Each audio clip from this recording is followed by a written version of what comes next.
চোখে ভালো লাগলে একজনটা নেবেন, নাহলে তার একটা ক্ষতি করে দেবো। তার ক্ষতি করে দিবেন।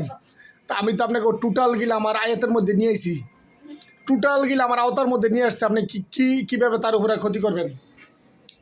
আপনি টোটাল গিলা যে 5 জন আছেন, এইখানে 5 জনে, ওইখানে আছে 6 জন, 11 জন, উপরে আছে 2 জন, 11, 12, 13 জন।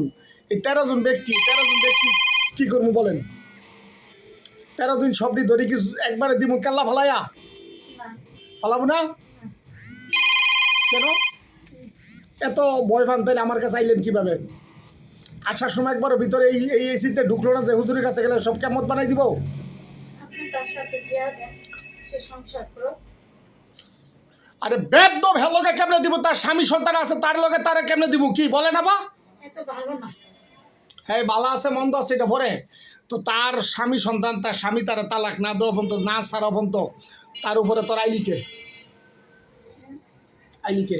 আমার ভালো লাগছে। ভালো লাগছে?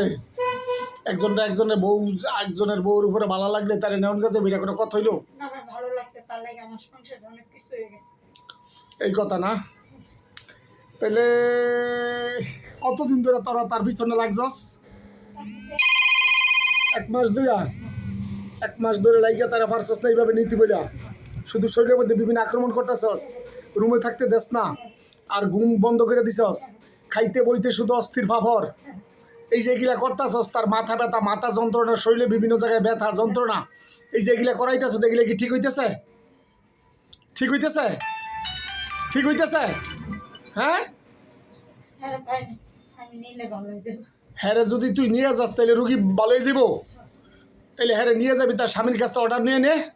হ্যাঁ, তার স্বামী যদি অর্ডার দিয়ে তো তুই নে তারে। ওটা তো দিচ্ছি। অর্ডার দিত না? ঠিক আছে, তুই থাক, আমি তোদের সাথে কথা বলতেছি, তখন ঠাকুর কেনা।